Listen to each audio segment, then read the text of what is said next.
So in the map of awakening in the Zen tradition, a first awakening is called Kenshō, which is just awakening to true nature or seeing into one's true nature. As I mentioned, Kenshō can have a variety of depths. That really is talking about how long the experience lasts, how impactful it is. And for the person that has the Kenshō, the first awakening, if it's deep enough, then they begin this titration between times when they're deeply in contact with the Absolute and times when they're deeply in contact with personality. And it titrates, it moves between these two.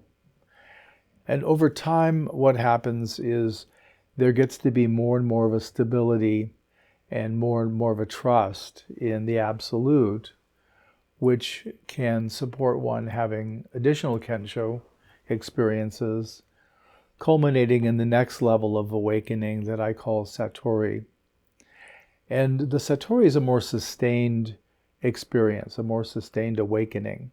One can have a Satori as a first awakening, but the distinction between the two is that for a Satori, at least 51% of consciousness must be awakened in the experience, where in Kenshō, one can have a much lesser percentage of consciousness that awakens.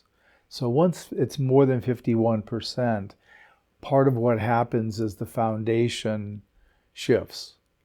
For the person having the Kenshō of less than 51%, I mentioned they would titrate between personality and the Absolute, feeling different qualities and functions of the Absolute as their true nature.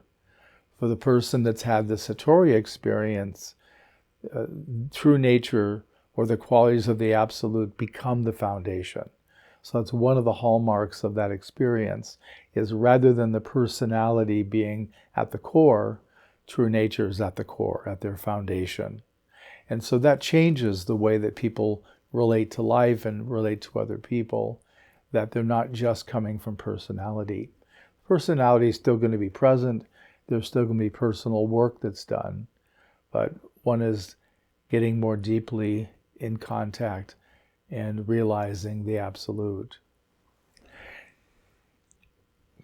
And then finally, there's a third awakening in the Zen tradition, which is a fairly rare experience. It's called Daigo-Tettei, and it means great enlightenment or full or final enlightenment.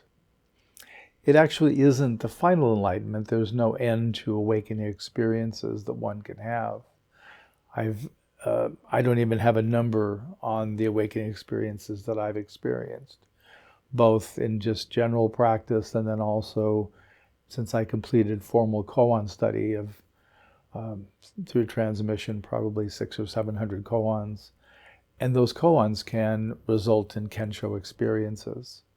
So as I mentioned, I don't even have a number. That's how many we can have. The Zen master Hakuin, who was really one of the anchors for the koan study in Japan, reported that he had countless Kenshō experiences, and he reported he had 17 what we call Satori experiences, or deep awakenings, over his meditative career. So even there, he had so many Kenshō experiences, he lost count. And that can be how it is for us. But the Daigo-Tettei, the big experience or the big effect of that is that rather than even true nature being the foundation, the Absolute becomes the foundation in that person's consciousness. So if they self-reference, they come in contact with the Absolute. Even though there's still personal stuff working, the core identity isn't in the personality. It's in the Absolute, and the personality is witnessed as a functioning of the Absolute, an expression of the Absolute. So let me pause here and see if there's any questions.